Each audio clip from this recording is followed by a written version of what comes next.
This is Monsters on the Mic on the Fan 106.5, giving you exclusive insider access to coaches and players for Duluth's Minnesota Monsters football team. Recorded weekly at Lyric Kitchen Bar in downtown Duluth. Now here's your hosts, Brian Prudhomme and Dave Cook. Good evening, ladies and gentlemen. Welcome to Lyric Kitchen Bar, Monsters on the Mic for another week, a victorious week that was for the Minnesota Monsters. Brian Prudhomme, Dave Cook, we're going to look back at the victory over the Barrels and look ahead to another trip to visit the Bombers. Yeah, you know, when you get the opportunity to have the Player of the Week on the show after winning the Player of the Week awards, if you're going to look back on the game, who better to have than a guy that was a big part of a big victory at Amsoil Arena over the Barrels of Kentucky. We rolled out the Barrels. We had a barrel of fun. The Monsters had all the fun. 69-32, I believe, was the final in that one. And the guy that just sat down to my left, to say he was a key part of it might be the understatement of the decade, because I think I saw the stats via the meme online. 500 plus, I want to say 528 yards, and you had a hand in 8 touchdowns. Javonte Johnson, how's that for a week of performance? Felt good to finally come through for our team and our defense. You know, offense kind of been slacking lately, but it definitely felt good to finally come through. Javonte, I wanted to talk to you about the offense did step up in a big way. That was the best output you guys have had this season. But short fields help. Now, I know arena football's got a shorter field by definition with the 50 yards, but the way that this team was able to flip field position regularly, you guys had some short, productive drives. That's helpful as well. Yep.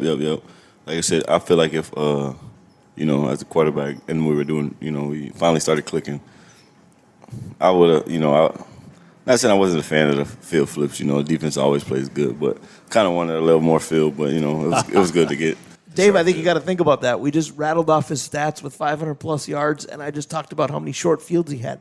Imagine had they not, what kind of video game numbers we'd be looking at. Well, for sure. The one thing I wanted to ask, and bear with me, because I'm going to ask you when the offense finally had a chance to take a deep breath. And I don't mean but I mean like an explosion deep breath, like, oh, my God, we're finally through.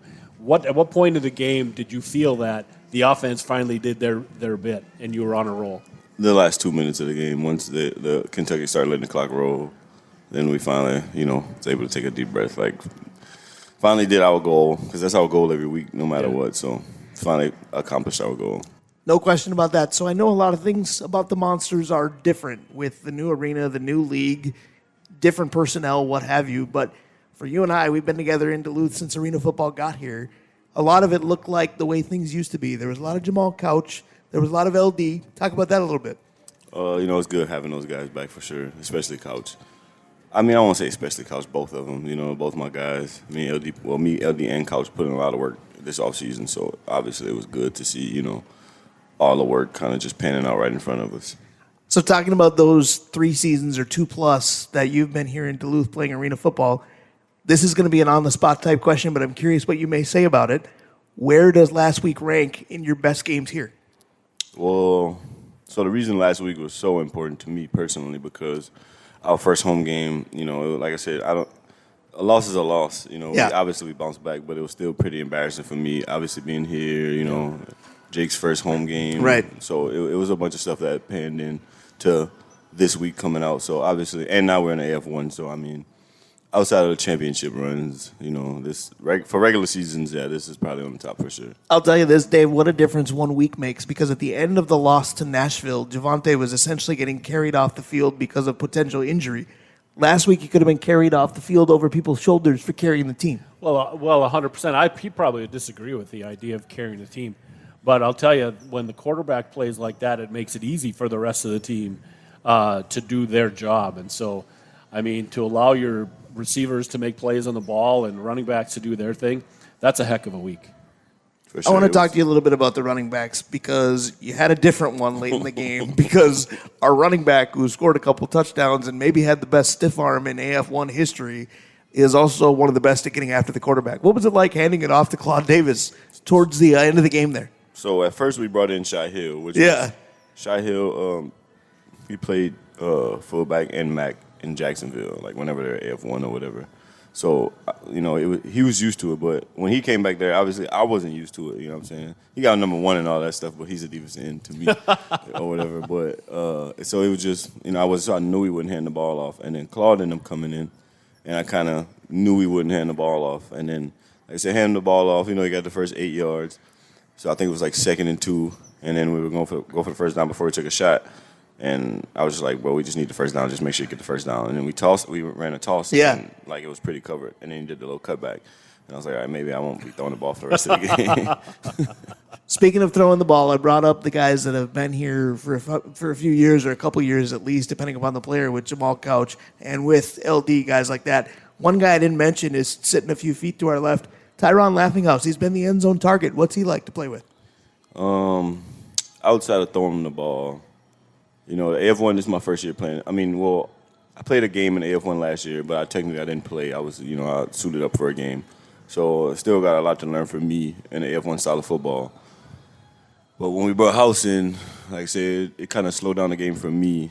Like I said, not even catching the ball, throwing touchdowns. Even last game, he kind of didn't play that much because he was just letting the other guys go, teaching the other guys what to do, stuff like that. So, like I said, it's a veteran presence in the locker room. But as far as a quarterback and the offense, it's, I don't want to say like an offensive coordinator, but he definitely helped me slow the game down too. Talking about the quarterback position, obviously you were player of the week for good reason, but Starks got to play. And there's a difference when you're both back there. In fact, I didn't necessarily notice when we changed quarterbacks, but I can tell you the first snap that wasn't you could tell the difference.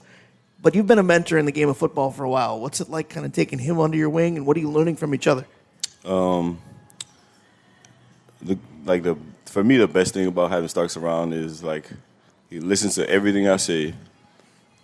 But, the best part about that is when I'm, not following my own, I won't say to follow my own rules, but, just little bad habits. Yeah, he makes sure he lets me know for sure.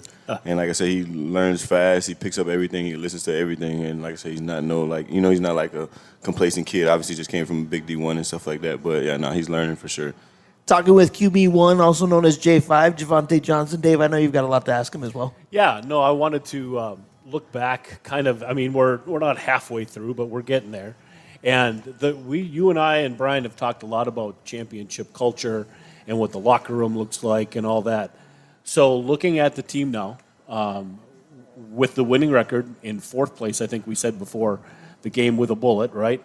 How's the locker room feel now? How are you guys doing? The locker room we have now is the same as our 3rd day here for camp. Once everybody started filling each other out, everybody, I won't say know who the alpha dogs was, but we got a lot of alpha guys on this team. So, like I said, once the fill-out part came, our locker room's been the same since the 3rd day since we've been here. And like I said, it was kudos to Jake getting the right guys around everybody. But like I said, the locker room's been the same since the day 3. So, we, like you said, we had the championship pedigree, and we added a lot more championship pedigree. So it just kind of, once it got more strict, but, the expectations rose. No doubt. So back on the road to face the Bombers, 2nd time going out there. When you go out there, you play on Sunday.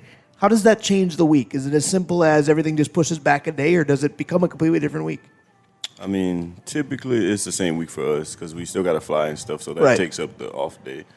But, for me, like I said, I started, the beginning of the season wasn't ideal for me, so I just can't wait to see anybody and everybody again. I got to tell you this. I don't know if you're superstitious at all, but you might remember a couple hours before the game, we shook hands, we hugged like we always do, and I said, "Are you feeling good?" And you said, "Oh, yes, sir."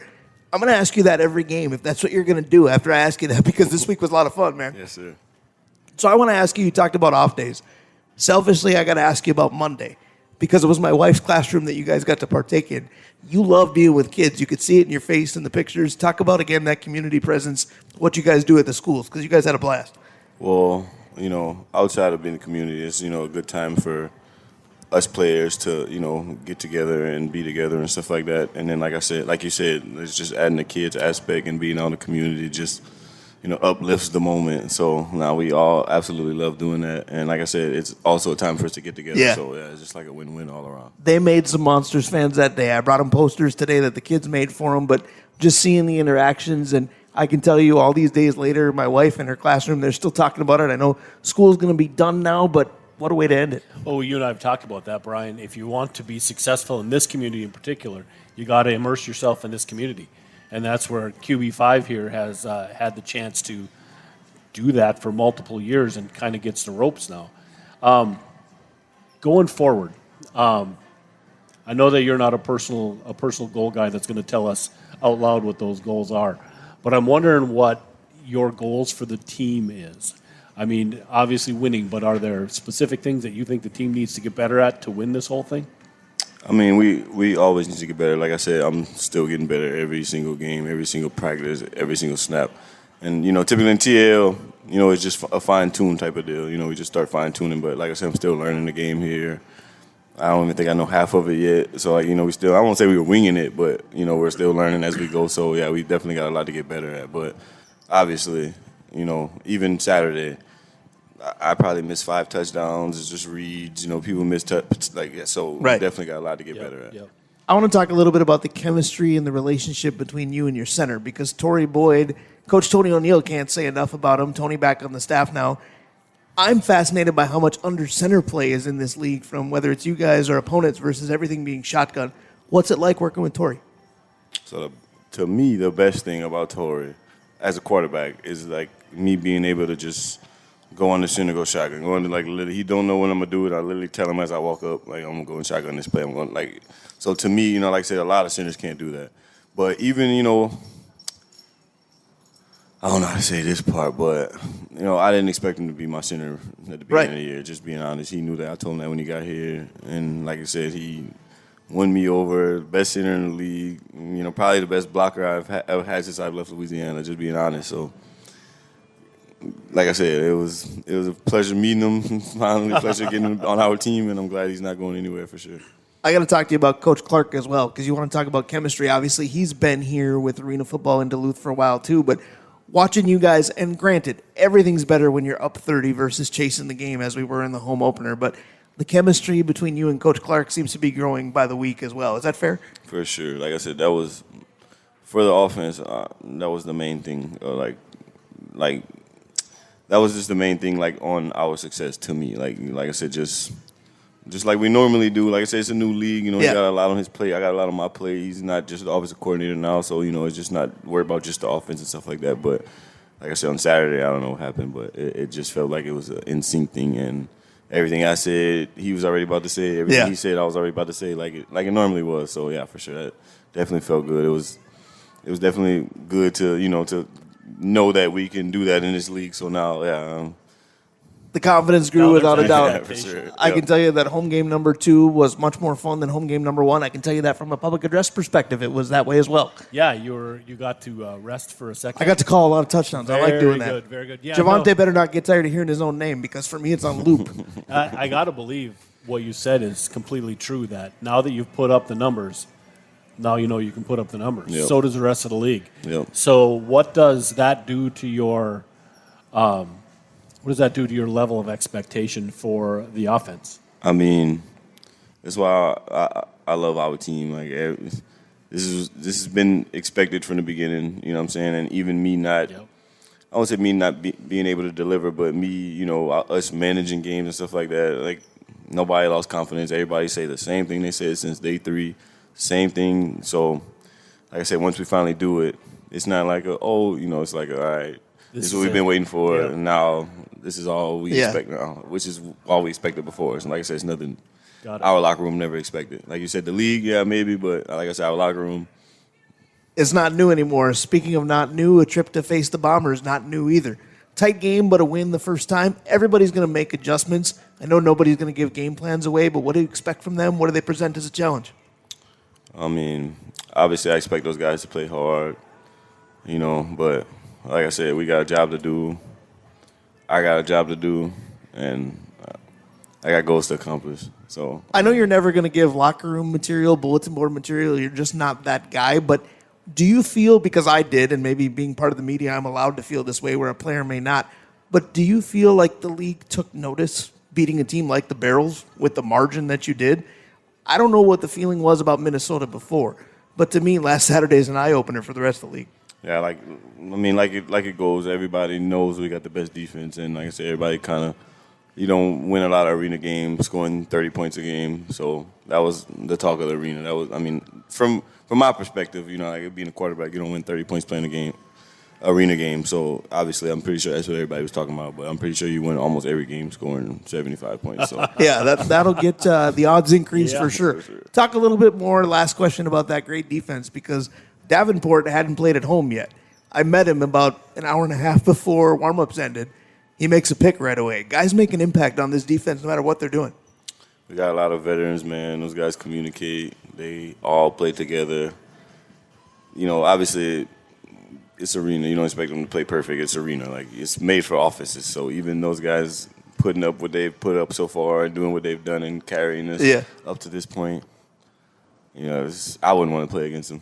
Now, in the years that I've known you, you've done a half dozen to a dozen interviews with me. This is the most relaxed and happy I've seen you. Is that fair to say? Are you a different Javonte right now based on a week that you just had? No, You just like me that much more now or what? I had a good practice today. I had a good nap right before I came here. So, you know, kind of was thinking about you guys' questions a lot. I appreciate you. I always do. Round of applause for QB1, also known as J5, Javonte Johnson. He is the man that leads the machine that is the Minnesota Monsters. We'll talk with one of his pass-catching targets when we come back. Monsters on the Mic continues. Stay with us.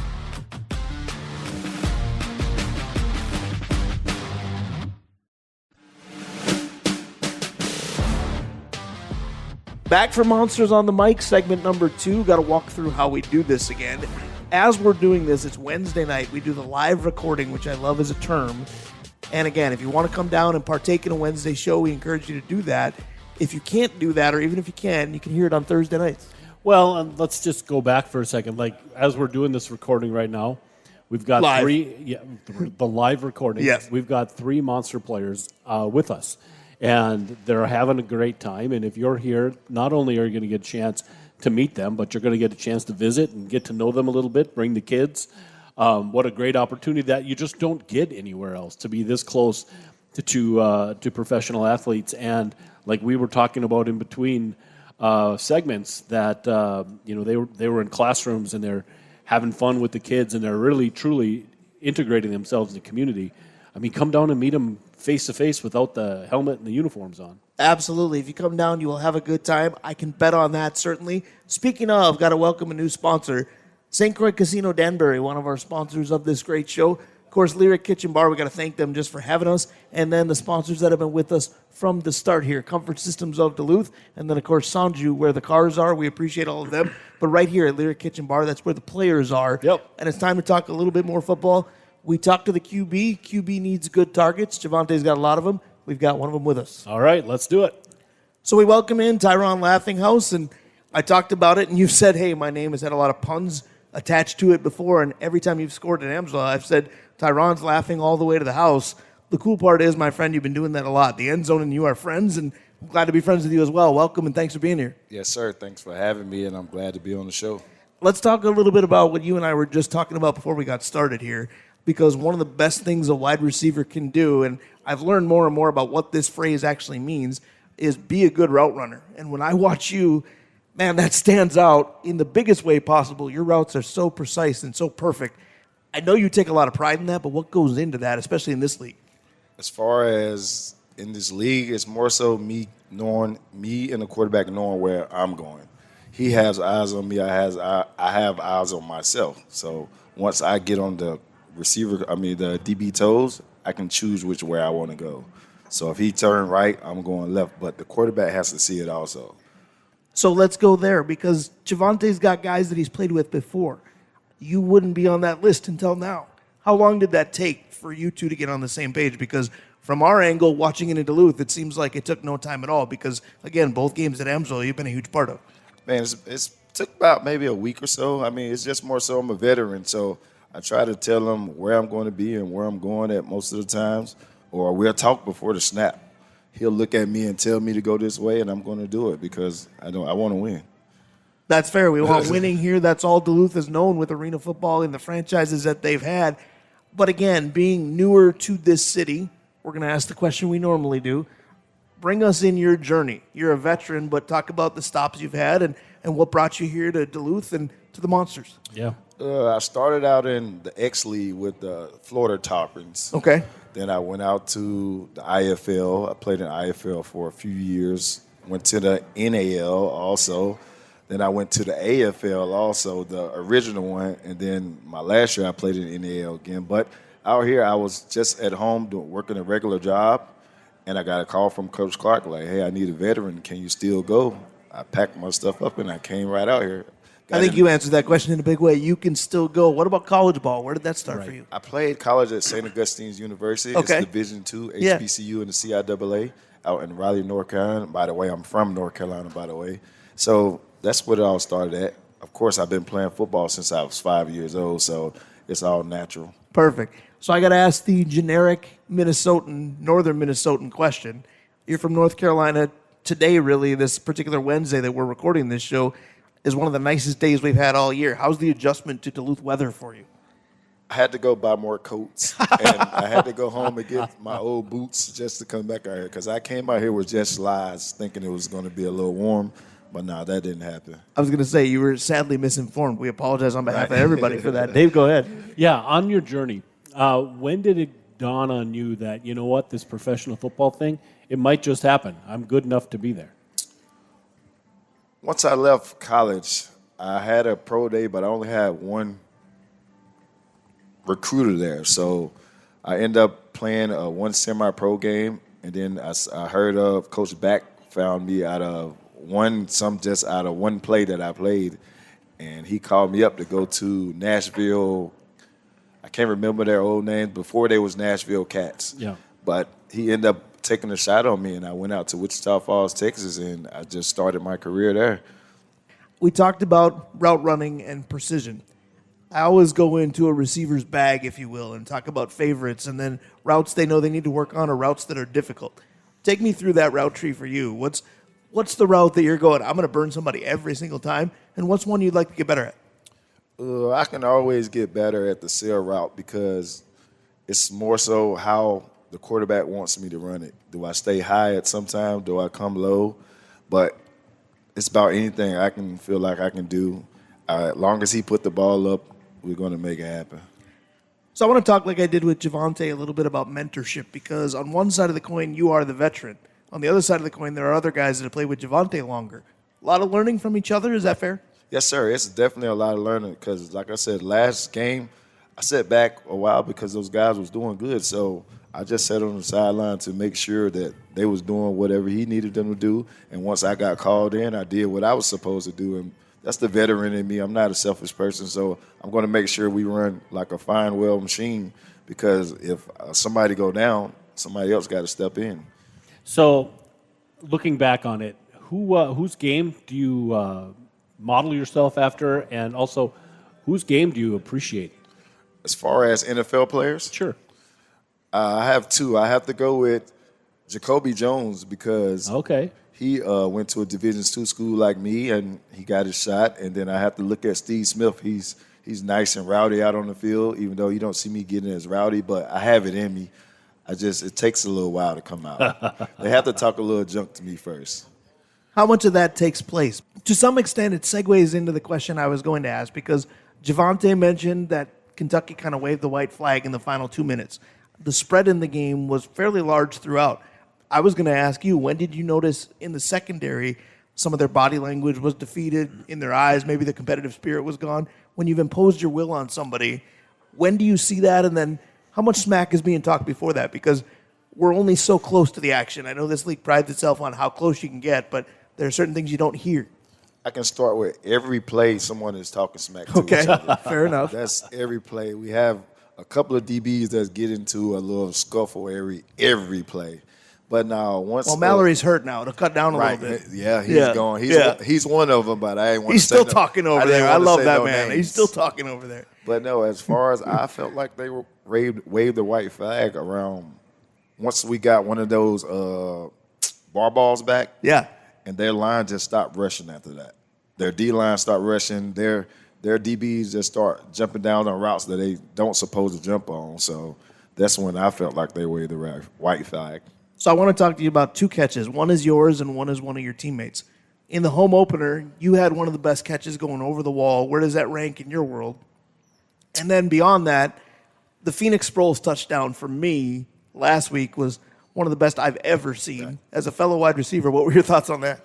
We'll start with the Phoenix. I mean, that was a great play. Yeah. I'm glad because he went against a veteran, Joe Powell. Joe Powell put his hands in there, but he just focused on the ball and made the play. And that's what Coach always tell us to do, and that's what I try to tell Javonte, like, hey, just put in the effort for us. We got to make the play for you to make you look good. So that's the only thing I got to say about that one. But what about yours now? With mine, that might be about top 5. I give it top 5 because I done went over the wall plenty of times, and when I first got here, I told him, just put it in the air. I'll be the one to go over the wall for you if you need me to, and he's been throwing it in the air for me. So the quarterback, Javonte Johnson, is too humble to hype himself too often. But teammates can see when a guy's in the zone or, man, he's got it tonight. And to say that Javonte had it last Saturday is, again, an understatement. But I know as a teammate you could tell. At what point in that evening did you say, this is going to be Javonte's night, we're just here for it? The very first drive. That's what I thought, too. I'm glad he said that because that was my thought, too. He came to the sideline smiling, and I was like, it's just easy as that in this game. And I try to pawn and teach to him, like, you can't hold it in here because you don't got that much time. Just let it go and trust your receivers. Trust we're going to be there. And that's what I do most of the time in practice. I try to run to where he needs me to be just so it can work in the game as easy as do in practice. Talking with wide receiver Tyron Laughinghouse. He's been laughing all the way to the house with regularity in this season. Yeah, I've got my bad dad jokes, even though I got no kids, but that's the only one I got for his name so far. Well, you'll be working on that. I will. I My pun game will get stronger, I know. I've been working on the radio with Brian for almost 10 years, and he's still alive. He'll get better at that. Hey, I don't mind. Whatever you come up, I done been called laughing stock, everything. So whatever you come up in your book, only if you I'm get a with bad it. drop, and even then, unless I want it to be my last game, I'm not going there. You've talked a lot about just being able to connect with the quarterback. You know, what route do you like best? The one that I'm open on. When you have new guys coming in to the team, into the league, other places you've been, what kind of wisdom are you giving kids that might not understand just get open? You have to learn the game. You have to learn the angles of the DBs or where they're playing. So, and then we got to learn the angles of the Mac and Jack linebackers. So it's more so watching film. If you guys watch film, it'll come very easy because I've played against Mallory a couple times, and it's just like now I know him as a DB, so I know his ins and outs, and I know what routes I can run on him to get open. What's it like having to teach the different receivers of different sizes the basics of the game? Because Jamal's 6'6", he's always open. Phoenix, let's just say, is not. How different is it to approach teaching those two? It's more different with Couch. I have to mold him into getting into where he needs to run. Phoenix, he's just he's just going, get open, whatever. But it's more so teaching the different angles with both of them also because Phoenix is still learning also because he played in the IFL last year. And then, of course, Couch is a big body, but we still need him to run correct routes so he can get where we need to go so we all can get open. Is that too easy to do at his size? Not get lazy with the route, but just take advantage of your size and maybe not be as precise? It's definitely easy to get lazy with the bigger body because he feel like he can get the ball now and go make a play. But as this game gets going, it'll take toll on everybody. So we need everybody to be fine and well-tuned so we can all get to the same spot so he can hurry up and make that read for us. What's your favorite way to, quote, make a play? I know Dave will say, you've said, the one I'm open on. Everybody will say, get into the end zone. Right. That's the goal. But wide receivers will tell me, I want to go into the wall. Some will tell me, I want to go over the middle. Some will tell me, I just want to scorch the DB. What do you prefer to do? I'd rather do whatever the quarterback tells me to do. That's These guys have been coached well. Good. Yeah. That's the best thing I can give you. Like, if he tell me to run a wall route, I'm going to run to the wall. I'm going to sit there and wait till he throw me the ball. Just like the touchdown scorer, he told me to get over there and wait for him. I sat there and wait, and only one person, I made a miss, and it was a touchdown. So, in the off season, you said that you were working and they called you and you were able to drop what you were doing. What kind of things do you do for fun? What kind of things do you do for work? I have a 8-year-old daughter that I take care of. Bravo. She's out in North Carolina right now. She'll be here for the last four home games, God willing. And then I do Lambert cables. So most of the time I'm working out and working. I barely hit the gym on the summer, but I run just to It doesn't look like it, man. just to keep myself in shape, because I was definitely out of shape when I got here, but I wasn't in football shape. But I was good enough to play football, though. So I want to talk to you about the phrase you just used, football shape, because there's different variations, different levels of football. Is there major differences between arena football shape and 11-11 football shape? Yes, because arena is 50 yards, and I don't know, I can't remember how wide it is, but it's 100 yards outside, and you can't make it that. We're right now we're not going out there and running 100-yard field. It's possible, but it's not likely. We only running 50. It's terrible out there. That's enough in terms of running? That's Right. enough for you? That's enough. 50 yards. I tell them all the time, hey, I play indoor now. I don't care about outside. I play arena. That's why Duluth is attractive. I don't care about outside. I'm not going out there no more. You mentioned your daughter being able to be here for the home stretch. I want to talk about the home stretch in itself because it's a unique scheduling quirk where this team wasn't home for 5-6 weeks. Now you've got 2 road games left, and then you're home for the duration. How nice is that to be able to kind of establish home and get family here and be a little different in that final month? You want to know what's great about that? We had, one away loss? Yeah. I think so. The first one. So now coming back home, it's going to be even greater for the fans regardless because we're comfortable at where we're at now. We're comfortable with our team. We're comfortable with each other. And then getting the family here is definitely going to be great because it's a lot of stuff to see out there. I want to take my kids to the park, of course, go over there to the beach and all that. But I want my mom to come out here also so she can go to the beach. But it'll be great.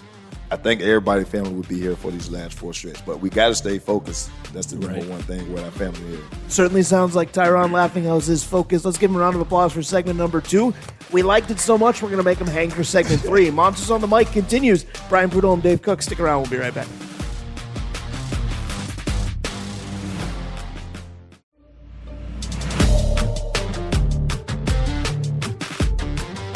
Back here on Monsters on the Mic. Final segment already. Brian Prudhomme, Dave Cook. Dave times flight when you're having fun.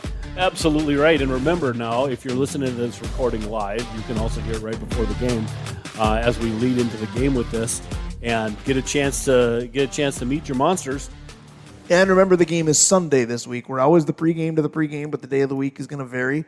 Primarily, it's Saturday, but when we get home for that home stretch, there's a Monday night game. There's a Sunday, July 5th. So my main point here is read a calendar. Yeah, no doubt, right? But how cool is it that we're going to be playing under the lights on Monday night? I am excited for that. It'll be fun to do public address for that because I hope, again, that Duluth shows out in bigger numbers and Amsoil gets nice and loud. Talking with Tyron Laughinghouse, he's made it loud in Amsoil by getting in the end zone a couple of times. Tyron, I want to start with what you've thought of the crowds in Duluth so far because I do think as we go, they'll get bigger and better, but obviously Game 1 didn't go very well. Game 2 did. That makes a difference. But what do you think of Duluth's atmosphere so far? I love it. I love it. It's the interaction with the fans. Everybody's tuned. Nobody got hurt or anything by the balls going over the wall. Or I actually fell in a couple of fans' lap on that touchdown. Yeah. They gave me back. But, no, I love the fans. They're loud. They're fun. They're calling everybody's name. And, of course, I'm running around giving high fives to everybody on the field. So, no, I would love to see them at the next 4 home games when we come back home. I do have to give the fans some credit for their sustainability, for lack of a better word, because you mentioned fans didn't get hurt, but it seemed like against Kentucky, everybody else did. Not for us necessarily, but there were a lot of injury timeouts, a lot of flags. For a fast-paced game, there was a lot of slowing that game down, but I don't think intensity was lost. Duluth brought it. Right. The Duluth definitely helped us out, but as far as us players, all the stopping and all that, we just have to better condition ourselves to be ready for the game on the week as far preparing, drinking water, electrolytes, and all things like that so that injuries won't happen. They're part of the game, but you don't want to be that big part of a game. Dave, you were knocking on wood for the good of our team. I appreciate that. Right. You got to take care of what you can take care of. I was just talking to our intern, Tanner, before the game, and he was running one of the cameras at the game. He was running the stationary camera, and he was telling me that during the game the crowd was at a low roar. But he said the touchdowns, Dave, you couldn't imagine how loud it got in there, loud and crazy it got in there. So, I mean, we're starting to teach them. You're going to score a lot, and we need to hear you even louder when we score. That's very fair. Returning to Amsoil, we want Duluth to do that. Returning to the Bombers is what the Monsters are going to do this week with the Sunday game. It's going to be old hat for some of the players, not for you. You didn't get a chance to take the field the first time around, so you get your first crack at the Bombers. What have you learned? You've talked about the importance of watching film. Again, I know nobody's going to give game plans away, but what do you see when you look at the Bombers? I see a bunch of hungry guys that want to win. They're 1-6, so they're not going to lay down for us. So we have to stay to our key points on the offense, and we'll blow this game out the water also. But we have to do what we do. We can't control what they do. Only thing we can do is just, like I said, as far as running our routes, get to where we need to be, and Javonte get it to us. Well, and that's the thing. You can standings watch a little bit. Dave and I can. That's for the media to do, not for you guys to do. But when you're playing a 1-6 team, and I believe the Monsters at this moment are 4-2, how do you not get caught up in that? Because if you really want to look at things, and again, you should be concentrating on yourself, but if you really want to look at things, this was a 4-point game the first time. Right.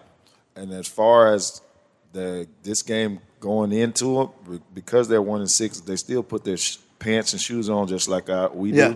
So they'll probably come out and try to smack us in the mouth just because we're 4-2. But we're trying to have a home field advantage game here. So we're trying to play even harder just so we can have home field advantage in the playoffs. Now, Dave, I'm going to go to you because as Minnesota Vikings fans in the NFL, for me, it's the 1-6 team that would scare me a little bit more. Well, They got nothing to lose. But here's the thing: our quarterback got his feels going.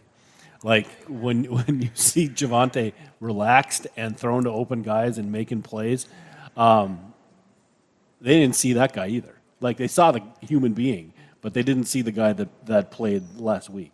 Yeah, we'll have to see if the crowd tries to get to him. We talked about Duluth's atmosphere. A lot of road games for this team early on. What do you think of the atmospheres elsewhere in the league? And then I guess to piggyback, talk about some of the atmospheres you've played in because a lot of leagues on your resume. Well, I felt like Michigan had a good atmosphere until we took it over twice. Right, we took it over, so they got pretty calm. But I haven't been to Albany. I have been to Albany in the NAL, and their crowd is pretty good also. So as far as just calming the crowd, you just got to score points. Yeah, it's amazing how that can mold yourself into being a good team and either hype up your crowd as you've done in Duluth or quiet one on the road. But talking about molding people and molding players, we were talking about that during the break. Collegiately was really where you got molded into the player you are today. It was a fun conversation off the mic. I want you to expand on it on. Right. So I went to St. Augustine's University, Division II school in Raleigh, North Carolina. I mean, we just finally got a field around 2011 football field to play on. Our conditions was not up to par as D1 school. So, like I said, we didn't have a upscale weight room. We had to share the weight room with the baseball team, with the basketball team. We had a track team that won so many national championships, and they didn't have nowhere to practice. Wow. So it's Imagine if they did. It's No very doubt, different. right? It's a very big difference coming in from a D2 player and then D1 player. I've been very hungry all my life, so I'm not going to let the next man take money off or take food off my plate because they went to a Division I school. That doesn't scare me at all. So I just go out there and play hard until I can't play no more. When you get into a league like this and the proverbial playing field is level, and I hope you don't take this question as a negative, but can you see the difference just in demeanor between somebody that had to get after it D2 or D3 versus D1? Yes. What are the differences? It's more so sense of urgency with me. Me, like I said, film, I'm perfecting the game. Some guys are just out there playing off talent. I'm not the fastest spring guy no more. I'm 37 years old, so now I'm just beating him with my mind. Or knowing I got 10 years on this guy, and if you look at us, you'd think it was 25 Yeah, I don't want to hear that. Well- you might think it's 25 for me too. because it would be pretty close. It'd be pretty close. That's correct. That That's math is correct. mathing. So we were, again, in between segments here, we were talking about coaches. Right. And we were talking about coaches that molded you into the player you are now. You said you had a couple of coaches that were really impactful. Tell us about them. Yes. One of them is named Troy Smith. He played at East Carolina University. He played with the Philadelphia Eagles for a little bit. So he the one that brought me into college, as the college world. So he taught me how to run routes, what I need to get ready for, the faster pace. And then it went on to my coach, Coach Costa. He just believed in me from the jump. I wore number 1 in college, so that had to be something special.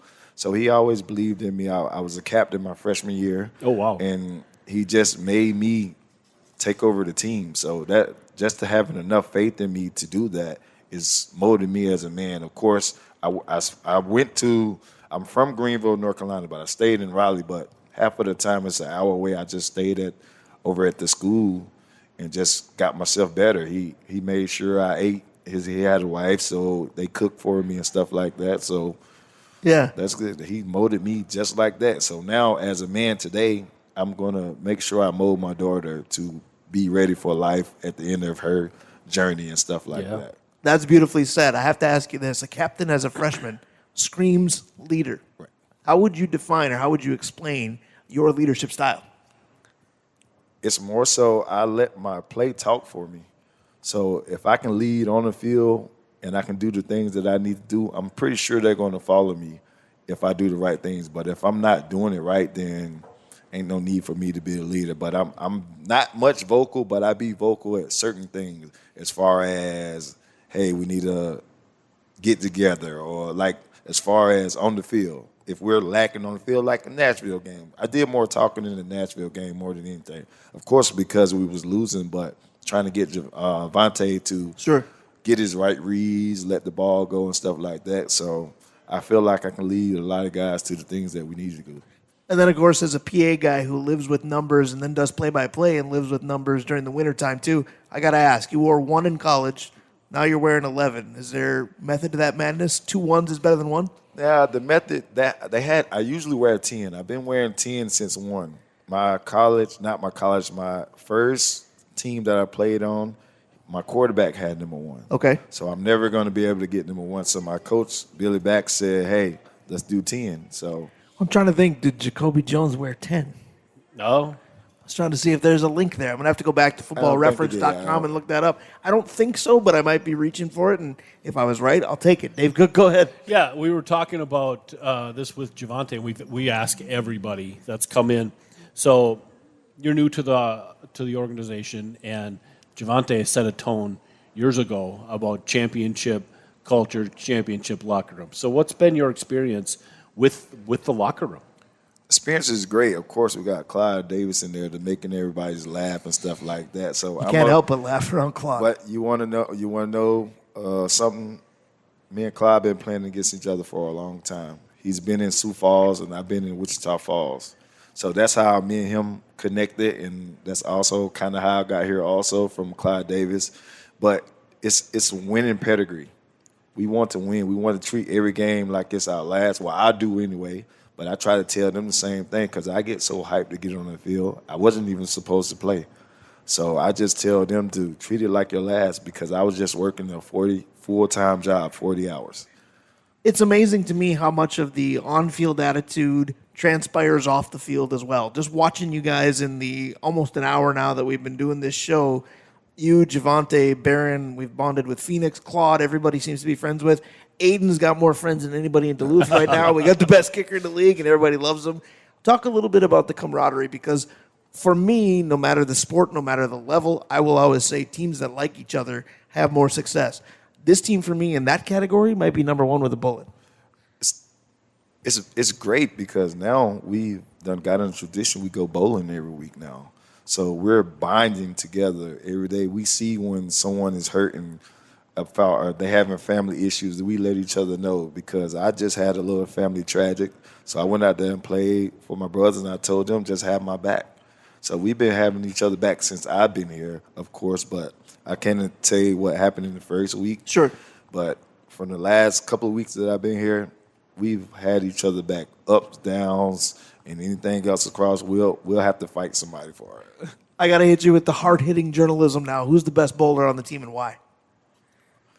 Right now, I have to give it to Javonte, Clyde, and Rob. They've been in the highest 200s or something like that. Wow. Claude lets go of the ball. It's halfway down the alley. Yeah, no doubt. I wonder if Javonte's just slinging it like he does a football. I wonder if it bounces. People at Incline are going to get upset. I got to ask you this. We talked about coaches just a moment ago. I talked to Javonte about your current head coach. He also was a wide receiver, though. What's Coach Clark like, having played your position? He's great. I mean, of course, he's already did it, played there before, but he still learns from me also. Things that he don't see in the game, I'll try to run back and tell him, hey, I see this. He'll run it, and we make it happen. So I'm like the second set of eyes on the field. As far as receiver, I mean, of course, it comes from Javonte, but I'll go over there and try to dial up a play that I seen that could work, and we execute it. So we've talked about teaching and teachable moments. You heard me talk about my wife being a teacher. She teaches the second grade, so she's got people like your daughter. And when you're dealing with that age group, there's a lot of things that you've got to repeat. But for you, when you're teaching younger players, what are some of the things that you have to go over again and again? What do you think is the most difficult thing right now for them to grasp as they adjust to this game? Technique. As far as using your legs, because I had back surgery and I wasn't using my legs. So you have to use your legs in order for your back, to give out and stuff like that. And kids never knew that the abs is the real thing to your whole body. Sure. So it's Explains more so, my struggles. Right. I have none. But it's more so just let them get the right technique down. Any person can go out there and just run, but if you hit someone at the top of your head, you might break your neck or something like that. So it's more so just learning them the game at a young age. Yeah, I wanted to ask that same question, but I wanted to talk about people that are new to this game. Mm-hmm. So if they've come off the grass, if they've come off the 11-on-11 game, I mean, the pace, the wall, what are the things that they have, one, to get over, and two, what are some of the tricks to learn how to go from the slower, run-heavy, bigger field to, I mean, the frantic game we play? As far as a DB, only thing they have to do is guard me. and Easier said than done, my friend. And I'll get them together. But it's not that easy to come straight from outside because, I don't know if y'all know about then. You remember Martavis Bryant was playing in the league back then. All those guys, they didn't last long. So it's very hard to switch over from this if you don't love this indoor game or arena game. So they're trying to get back outside, but this game ain't for them to get back outside. One big thing about this game has always been the pace. I got to tell you, for this show, same idea, because this flew by. Tyron Laughinghouse, this was a lot of fun. Good luck this week out west against the Bombers. Appreciate your efforts so far. Appreciate the efforts of Javonte Johnson here tonight as well. And, of course, the efforts of the Monsters. What a show they put on for us last week. Absolutely. It'd be fun to see it again. Hopefully more of that coming on Sunday. More of Monsters on the Mic next Wednesday from Lyric Kitchen Bar. Thank you again to all of our sponsors, Sanju, Comfort Systems of Duluth, and St. Croix Casino Danbury. We'll see you next Wednesday night.